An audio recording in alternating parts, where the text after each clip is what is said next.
ಮಧ್ಯಪ್ರಾಚ್ಯದಲ್ಲಿ ಸಂಭವಿಸುತ್ತಿರುವ ಯುದ್ಧದ ಭೀತಿ ರಾಜ್ಯದ ರೈತರಿಗೂ ತಟ್ಟಿದೆ. ರಾಜ್ಯದ ರೈತರಿಗೆ ರಸಗೊಬ್ಬರ ವಿತರಣೆಯಲ್ಲಿ ಪಾರದರ್ಶಕತೆ ತರಲು ಹಾಗೂ ಕೃತಕ ಅಭಾವ ತಡೆಗಟ್ಟಲು ರಾಜ್ಯ ಸರ್ಕಾರ ಕ್ರಮ ಕೈಗೊಂಡಿದೆ.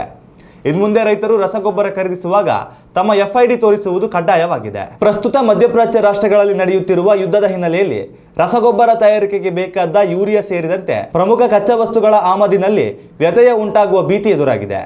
ಕಚ್ಚಾ ವಸ್ತುಗಳ ಕೊರತೆಯಿಂದಾಗಿ ಮುಂದಿನ ದಿನಗಳಲ್ಲಿ ರಸಗೊಬ್ಬರದ ಬೆಲೆ ಏರಿಕೆ ಅಥವಾ ಅಭಾವ ಸೃಷ್ಟಿಯಾಗದಂತೆ ತಡೆಯಲು ಸರ್ಕಾರ ಈ ಮುಂಜಾಗ್ರತಾ ಕ್ರಮವನ್ನು ಕೈಗೊಂಡಿದೆ. ರಸಗೊಬ್ಬರವನ್ನು ಅಕ್ರಮವಾಗಿ ಸಂಗ್ರಹಿಸಿ ಕಾಳಸಂತೆಯಲ್ಲಿ ಮಾರಾಟ ಮಾಡುವುದನ್ನು ತಡೆಯುವುದು ಇದರ ಮುಖ್ಯ ಉದ್ದೇಶವಾಗಿದೆ. ರೈತರು ತಮ್ಮ ಜಮೀನಿನ ವಿಸ್ತೀರ್ಣಕ್ಕೆ ಅನುಗುಣವಾಗಿ ಅವಶ್ಯಕತೆ ಇದ್ದಷ್ಟೇ ಗೊಬ್ಬರವನ್ನು ತಡೆಯುವಂತೆ ಮಾಡಲು ಸರ್ಕಾರ ಮುಂದಾಗಿದೆ. ನಿಜವಾದ ರೈತರಿಗೆ ಸಕಾಲದಲ್ಲಿ ರಸಗೊಬ್ಬರ ಸಿಗುವಂತೆ ಖಚಿತಪಡಿಸಿಕೊಳ್ಳಲು ಸರ್ಕಾರ ನಿರ್ಧರಿಸಿದೆ. ಇನ್ಮುಂದೆ ರಸಗೊಬ್ಬರ ಮಾರಾಟ ಕೇಂದ್ರಗಳಿಗೆ ತೆರಳುವಾಗ ರೈತರು ತಮ್ಮ ಗುರುತಿನ ಚೀಟಿಯಾದ FID ಸಂಖ್ಯೆಯನ್ನು ಮರೆಯದೆ ಕೊಂಡೊಯ್ಯಬೇಕು. FID ಇಲ್ಲದಿದ್ದರೆ ಗೊಬ್ಬರ ವಿತರಣೆಯಲ್ಲಿ ತೊಂದರೆಯಾಗುವ ಸಾಧ್ಯತೆ ಇರುತ್ತದೆ. ಮಧ್ಯಪ್ರಾಚ್ಯದ ಬಿಕ್ಕಟ್ಟಿನಿಂದಾಗಿ ಅಂತಾರಾಷ್ಟ್ರೀಯ ಮಟ್ಟದಲ್ಲಿ ರಸಗೊಬ್ಬರಕ್ಕೆ ಬೇಕಾದ ಗ್ಯಾಸ್ ಹಾಗೂ ಕಚ್ಚಾ ವಸ್ತುಗಳ ಪೂರೈಕೆಯಲ್ಲಿ ಕುಂಠಿತ ಉಂಟಾಗಿರುವುದರಿಂದ ರೈತರು ಸಹಕಾರ ನೀಡಬೇಕು ಮತ್ತು ರಸಗೊಬ್ಬರವನ್ನು ಮಿತವಾಗಿ ಬಳಸಬೇಕು ಎಂದು ಕೃಷಿ ಇಲಾಖೆ ಆಶಯವನ್ನು ವ್ಯಕ್ತಪಡಿಸಿದೆ.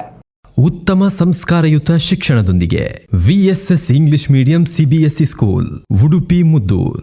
ನರ್ಸರಿಯಿಂದ 10ನೇ ತರಗತಿವರೆಗೆ ಶಿಕ್ಷಣದ ಜೊತೆಗೆ 5ರಿಂದ 10ನೇ ತರಗತಿವರೆಗಿನ ವಿದ್ಯಾರ್ಥಿನಿಯರಿಗೆ ಉತ್ತಮ ಹಾಸ್ಟೆಲ್ ಸೌಲಭ್ಯವೂ ಇದೆ. ನಿಮ್ಮ ಮಕ್ಕಳ ಪ್ರವೇಶಾತಿಗಾಗಿ ಈ ಸಂಖ್ಯೆಗೆ ಕರೆ ಮಾಡಿ.